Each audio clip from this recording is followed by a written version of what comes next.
so much motherfucking design on right now.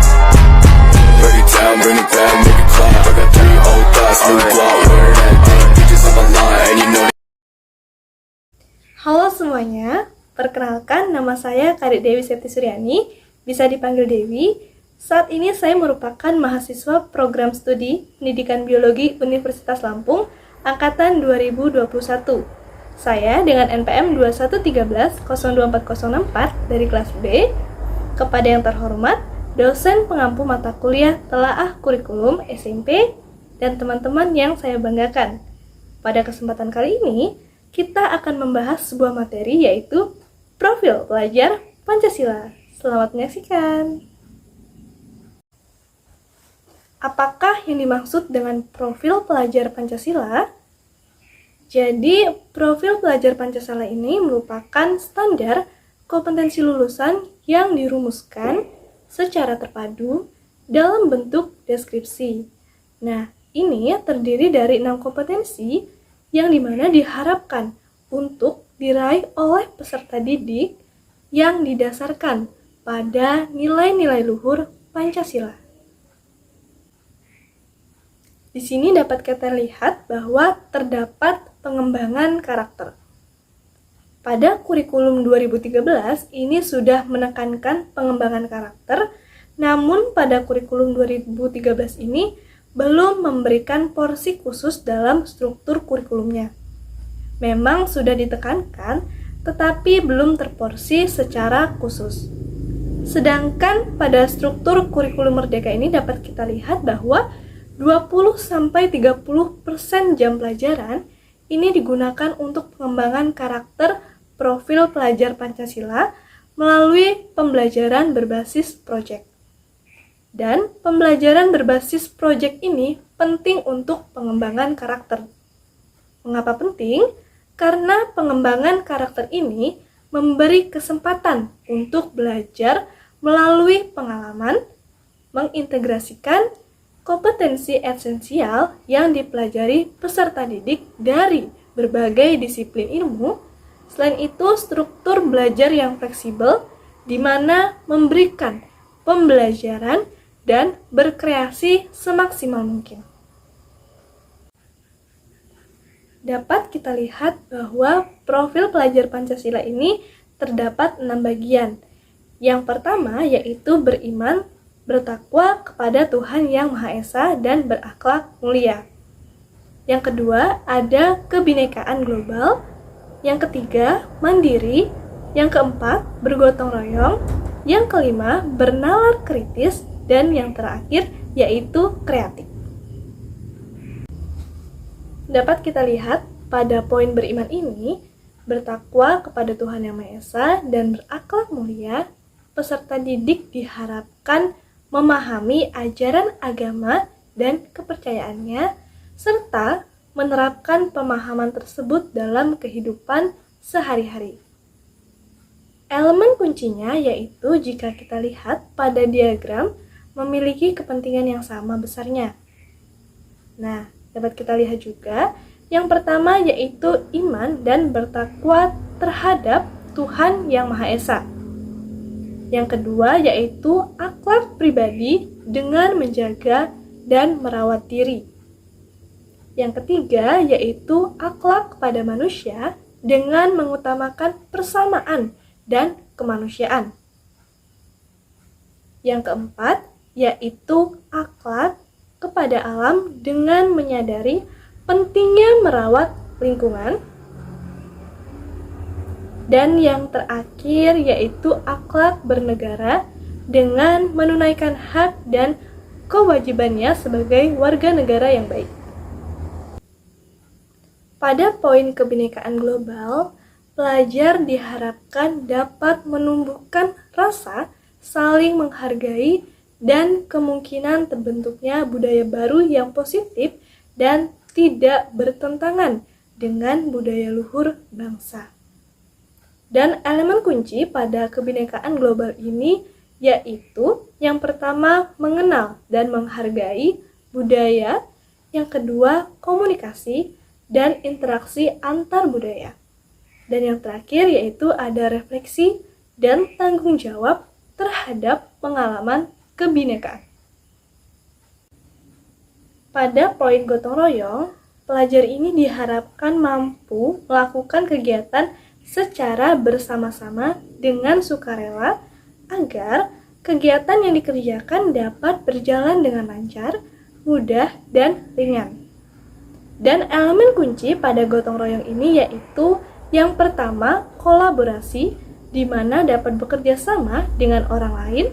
Yang kedua, kepedulian terhadap kondisi atau keadaan di lingkungan fisik sosial. Dan yang terakhir yaitu berbagi.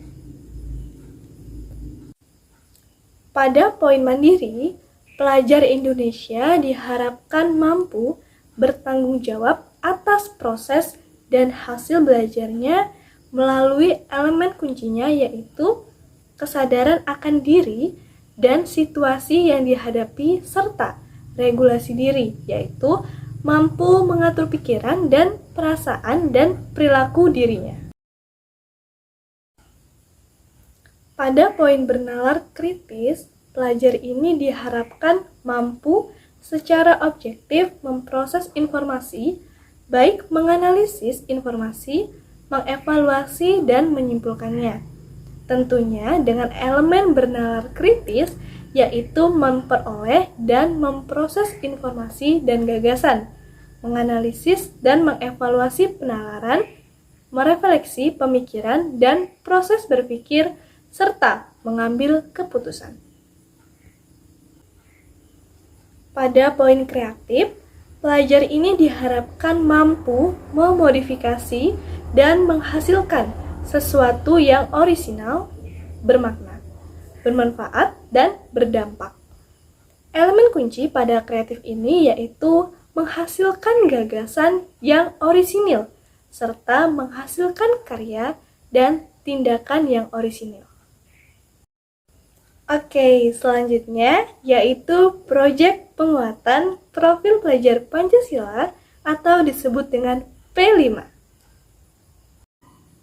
Berdasarkan penjelasan ini, kita dapat menyimpulkan beberapa hal mengenai proyek penguatan profil pelajar Pancasila, yaitu P5 ini bersifat lintas disiplin atau tidak terikat pada satu mata pelajaran. P5 ini merupakan model pembelajaran yang melibatkan murid dalam proses mengamati dan memikirkan solusi terhadap permasalahan di lingkungan sekitarnya. P5 ini menggunakan pendekatan pembelajaran berbasis project atau project-based learning. P5 ini memiliki perbedaan dengan pembelajaran berbasis project di program intrakurikuler dalam hal fleksibilitas struktur pembelajaran. P5 ini bertujuan menguatkan berbagai kompetensi dalam profil pelajar Pancasila, bukan untuk mencapai capaian bidang studi. Tema-tema utama pembelajaran berbasis proyek. Yang pertama yaitu bangunlah jiwa dan raganya. Membangun kesadaran dan keterampilan untuk memelihara kesehatan fisik dan mental baik untuk dirinya maupun orang sekitarnya. Yang kedua yaitu berekayasa dan berteknologi untuk membangun NKRI, berkolaborasi dalam melatih daya pikir, kritis, kreatif, inovatif, sekaligus kemampuan berempati untuk berekayasa membangun produk berteknologi yang memudahkan kegiatan dirinya dan juga sekitarnya. Yang ketiga yaitu Bhinneka Tunggal Ika, mengenal, belajar, membangun dialog penuh hormat tentang keberagaman kelompok agama dan kepercayaan yang dianut oleh masyarakat sekitar dan di Indonesia, serta nilai-nilai ajaran yang dianutnya. Yang keempat yaitu gaya hidup berkelanjutan. Memahami dampak dari aktivitas manusia, baik jangka pendek maupun panjang, terhadap kelangsungan kehidupan di dunia maupun lingkungan sekitarnya. Yang kelima yaitu kearifan lokal. Membangun rasa ingin tahu dan kemampuan inquiry melalui eksplorasi tentang budaya dan kearifan lokal masyarakat sekitar atau daerah tersebut serta perkembangannya. Yang keenam yaitu kewirausahaan. Mengidentifikasi potensi ekonomi di tingkat lokal dan masalah yang ada dalam pengembangan potensi tersebut, serta kaitannya dengan aspek lingkungan sosial dan kesejahteraan masyarakat. Yang ketujuh yaitu suara demokrasi. Dalam negara kecil bernama Satuan Pendidikan, sistem demokrasi dan pemerintahan yang diterapkan di Indonesia dicoba untuk dipraktikkan, namun tidak terbatas pada proses pemilihan umum dan perumusan kebijakan. Terdapat 6 tahapan pelaksanaan proyek yang bisa dimodifikasi dan disesuaikan dengan kondisi sekolah. Yang pertama yaitu merancang alokasi waktu dan dimensi profil pelajar Pancasila. Yang kedua yaitu membentuk tim fasilitasi proyek. Yang ketiga yaitu identifikasi tingkat kesiapan sekolah. Yang keempat yaitu pemilihan tema umum. Yang kelima yaitu penentuan topik spesifik. Dan yang terakhir yaitu merancang modul proyek. Lalu bagaimana penerapan profil pelajar Pancasila ini? Yang pertama yaitu kegiatan intrakurikuler, kegiatan reguler pembelajaran di kelas. Yang kedua, kegiatan kokurikuler, yaitu kegiatan pembelajaran berbasis proyek. Yang ketiga, ekstrakurikuler, yaitu dengan kegiatan pengembangan bakat dan minat. Dan yang terakhir, yaitu pembinaan dan budaya warga sekolah seperti mengikuti upacara bendera, menyanyikan lagu Indonesia Raya, lagu nasional, dan berdoa bersama. Selesai sudah penyampaian materi pada kesempatan kali ini. Saya mengucapkan terima kasih kepada teman-teman yang sudah mendengarkan materi ini sampai akhir. Semoga apa yang saya sampaikan dapat memberikan manfaat yang baik untuk kita semua. Apabila terdapat kesalahan dalam penyampaian, kepada teman-teman saya mohon maaf, kepada Tuhan saya mohon ampun. Bayi bakwan di Warung Ratih, cukup sekian dan terima kasih. Sampai jumpa.